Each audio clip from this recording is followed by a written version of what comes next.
Hello, my beautiful friends, and welcome to an episode where I will be sharing some of my information about living abroad and teaching at an international school. To go ahead and get started, I want to go ahead and just quickly reintroduce myself. I'm Dana. I've made about 3 YouTube videos on here and need to be more consistent, so I'm holding myself accountable. But to say nonetheless, I am also an avid traveler and somebody that has lived abroad and done and found so many different ways to hack it and make it work. And this way that I'm going to teach you today is one of the ways that I've been able to actually sustain like my lifestyle and while being able to get paid and have a cool experience. Today I'm going to be sharing with you about teaching at international schools. And this is totally a subject that I'm not sure as to why more people aren't aware of it, especially if you are a certified teacher, because this is the loftiest, teacher experience that one can have, especially if you're coming from a United States school system or like a school system in the UK, from what I've heard, this experience of teaching internationally is luxurious. It will change your life, quite frankly. So I have assumed that most people are not doing this because they're not aware of the lifestyle. They're not aware of the opportunity, and they're not aware of how to actually get this opportunity. So that's why I'm here today. I'm going to help you all out. So let's go on ahead and get started. And basically, just to let you know, I will be reading from my screen a little bit, so please forgive me if you see me sort of veer away. So first, what are the benefits of working at international school? Number 1 is a great salary. Number 2 is paid housing most of the time. Number 3 is insurance. Number 4 are paid flights home. And number 5 is paid holiday time. Lots of holiday time, actually. And then you have number 6, which is an international lifestyle, which is basically the best part, in my opinion. And then you get a great work schedule. So all those things combined, and it's an amazing life. So we'll go over the steps to getting started. If you are already certified, then you can skip ahead a little bit. But if you're not certified, then the very first thing that you're going to want to do is you are going to want to get your teaching certification, because most international schools do require that you, if you want to be a full-time teacher there, that you have a teaching certification. So if you don't have one, or if you don't want to get one, please, I beg you to stay on, because I didn't have one at first, and I was able to actually. At first, I still don't have one, but I'll explain that. I basically was able to work at international schools with that one. So let's go ahead and get started. So Teacher Ready is the program that I was recommended. And I'm not I barely have any followers on YouTube, so they're definitely not I'm not, what's the word? I don't even know. Anyhow, I'm not being supported by them. But basically, the reason I was choosing this program, I was actually recommended it, is because at the time I was living abroad and I had no desire to go back to the US. I was not wanting to go back and do a teaching program or go take an exam. And Teacher Ready was awesome because it offered me the opportunity to be able to do all of my classes online remotely from where I was, and do my practicum at a school that was in the country that I was at, so long as the administration approved of it. And then also I could take my teacher certification exam at a local testing center that was approved by them. So that was awesome. And for that reason, I actually signed up for it, and I did do it for a little bit. I didn't end up finishing it, but I'll get to that in a bit. But still, it was an awesome program, and the support was fabulous. If I had decided that this was like my true career path, I would have followed through with it 100%. So just to go a little bit more into detail, the reason there's other programs that you can take, but a couple of them do require you to take the proxies, and I wanted to avoid that just because I did hear that it was a harder examination, so I wanted to avoid it, and I was able to do that with this program. So just a little tidbit of advice for you if you're looking for a program. And another thing that you can do is you can actually go and you can get your master's, which is an awesome route to take if you're really wanting to, again, pursue this lifestyle full time. A master's route does take 2 years, and that was quite a time commitment for me because I just wasn't sure at the time.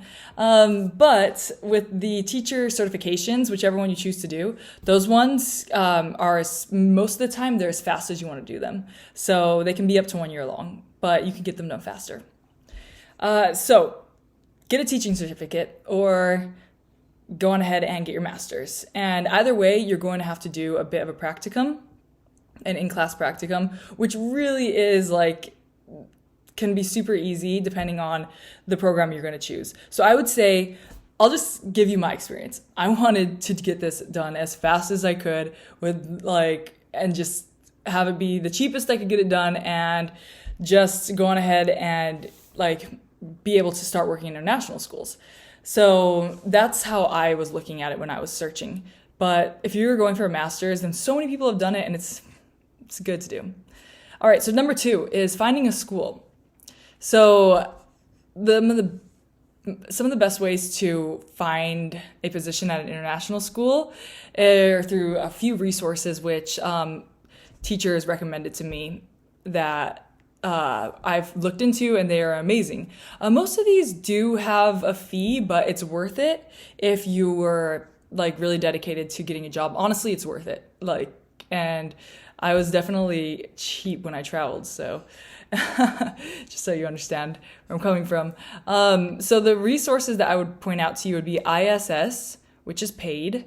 You're gonna have to pay for it. Search Associates, which is another one you're gonna have to pay for, and TIE, which is another one you'll have to pay for.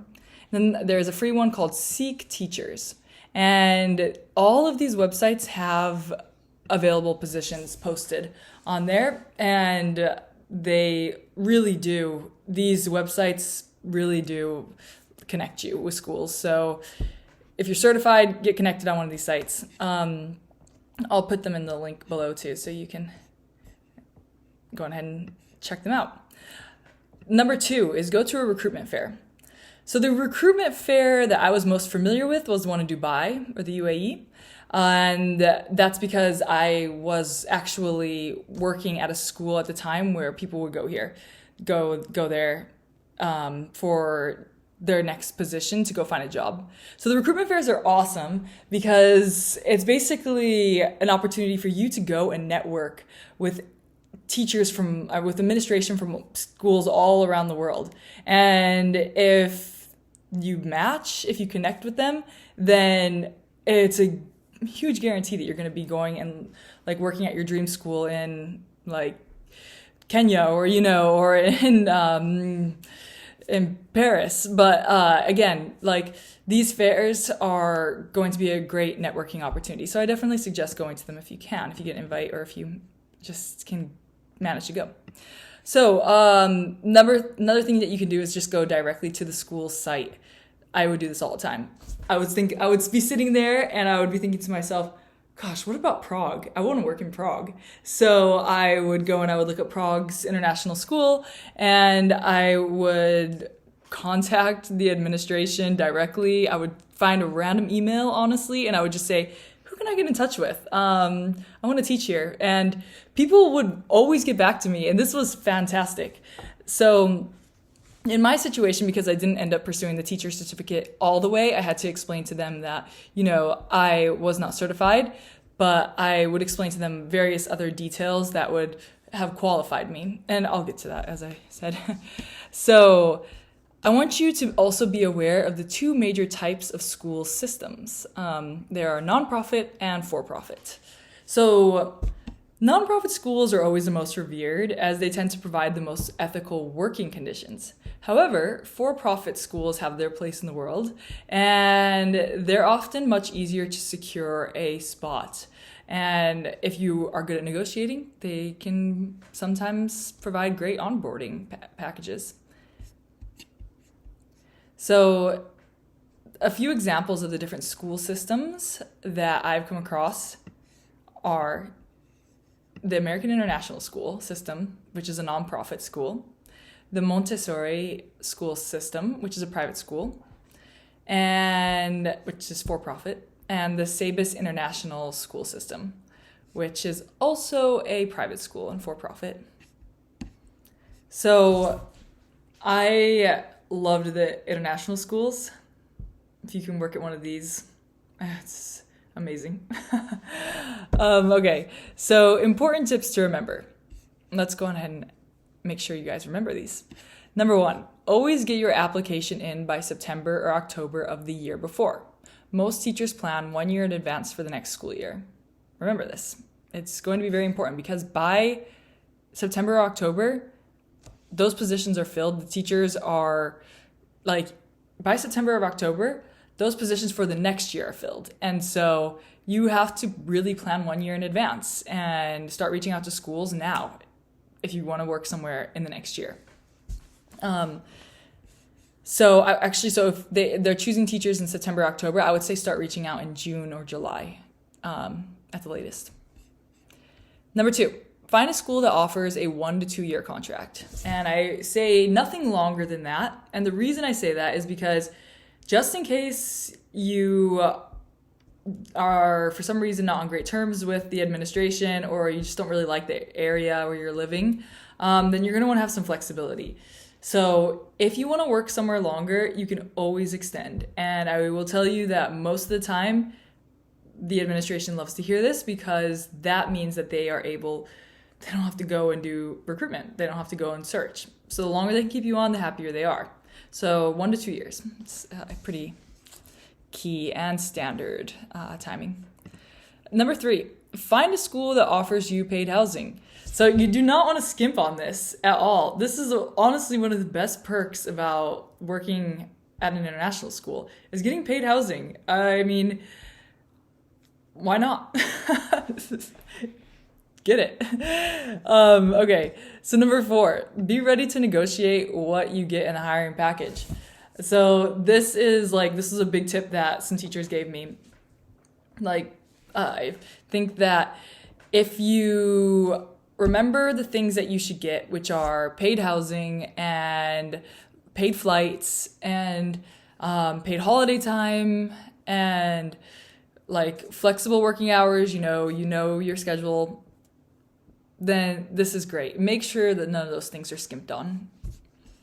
All right, number 5, try to get hired by a nonprofit school. They are literally the most ethical and when it comes to teaching hours and your teacher work life, really. And number 6, some of the best schools hire in October. So you need to start reaching out to schools by June or July. Repetitive, but again, start reaching out to schools by June or July. Okay, 7. Most European schools require either a master's in teaching or 5 years of international teaching experience. But honestly, do not let this stop you from applying. As I said before, get creative. Look directly on the site and start reaching out to random emails if you must. If you can't get a direct. If you can get a direct, don't reach out to random emails. But go on there. Find them on LinkedIn. Find them on the school site and pitch them and say, hey, I only have this much experience, but these are my plans. This is my long-term goal. This is what I want to do. I actually had a teacher friend who did this and landed a teaching position in Prague, his very first year out of school. So just look if you want to be there. So basically, finding an international job as an educator can be the start of a completely new life abroad. So you want to keep your mind open to new ideas and don't worry about not landing that job in Paris right away. Because I assure you actually that if you don't land that job in Paris right away, you will have so many memorable experiences working at schools in Madagascar or in Kenya or in Egypt. These schools are so well maintained, and oftentimes they might not be in your preferred country, but be open to experiences. All right, so for all of my non-conventional, those who do not want to get a teaching degree or those who do not have a teaching degree, I want to tell you, do not fret if you do not have a teacher certificate. I never ended up getting one, and I was able to teach abroad.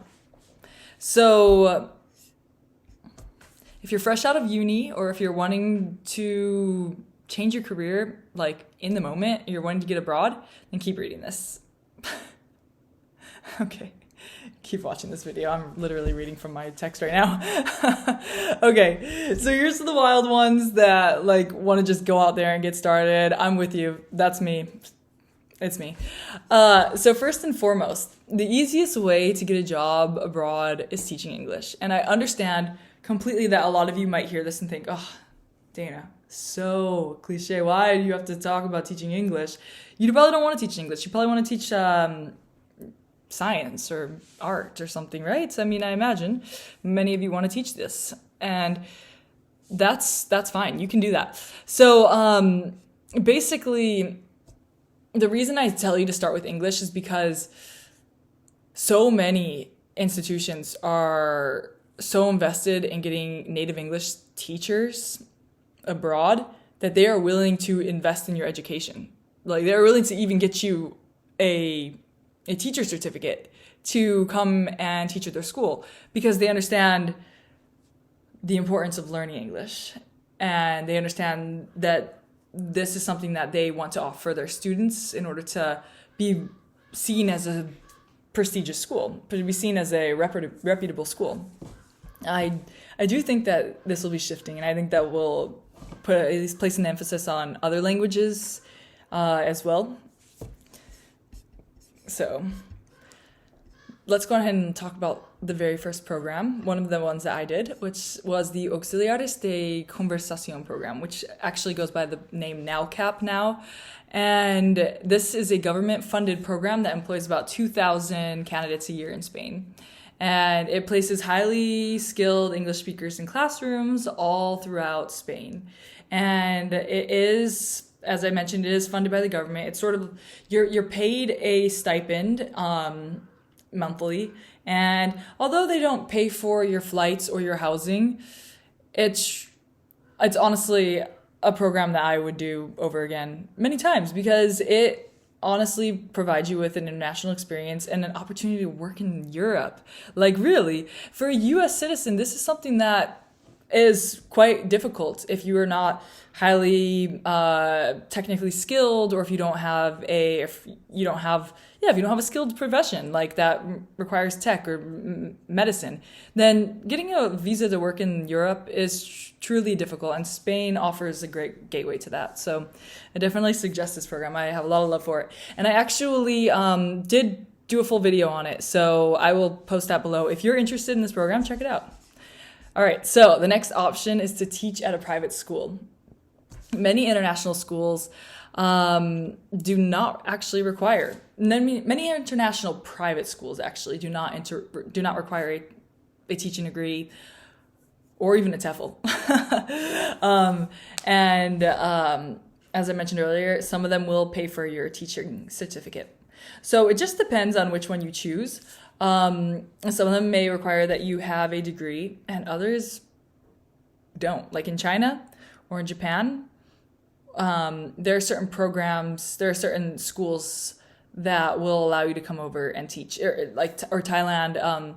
So definitely look at those ones if you don't have a degree. But if you have a degree, then there's a couple other options I'd like to introduce you all to. So let's go on ahead and talk about those options. So the schools that you would also want to look into are the ones in the UAE, Qatar, Kuwait.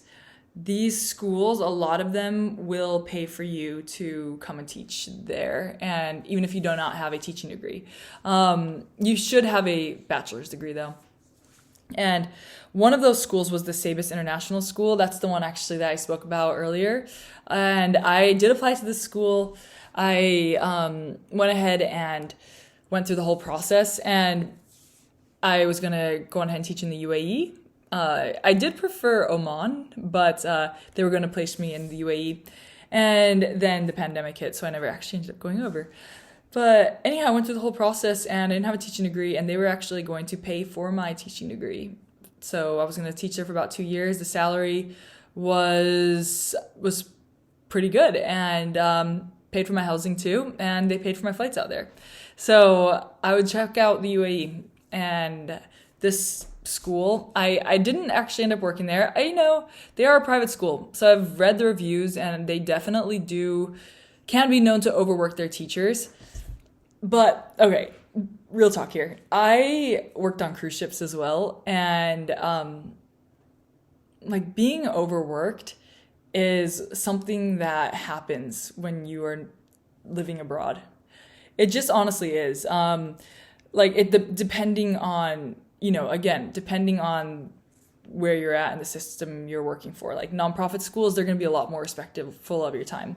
And government funded programs, they're going to be a lot more respectful of your time. But if you're working for a private institution, then like sometimes your hours will not be as respected.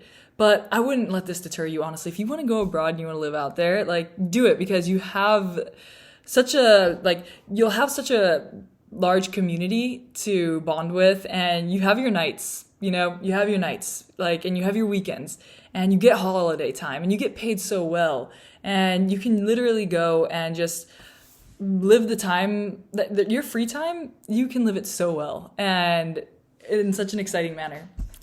Okay, so to get to my last point, to get to one of my last tips, is teach as a supply teacher. Okay, substitute teacher. This is one that I found out about, and that's why I didn't actually pursue the teaching certificate all the way, because A, I was unsure about it, and then B, at the time I was living abroad, and I came into contact with an international school, and I found out that they needed supply teachers because a lot of the teachers were not available during the year, and they had a shortage. So because I had my own place to live out there already, and because I had taken care of my own visas to live out there, which is not hard, again, get creative, then I was able to get employed by them, and I was able to substitute while I was out there, and it was fantastic. It really truly was. So this is what I ended up doing to teach abroad as well. And then I would reach out to schools a lot, and a lot of them were open to the idea. And so, as I said, take my tips and be creative and go out there and find a job teaching internationally. And I appreciate you guys all sort of sticking through this disjointed video. I am happy to post everything below, and if you have questions, reach out to me. I have an Instagram, actually, and I have another one that is going to be talking about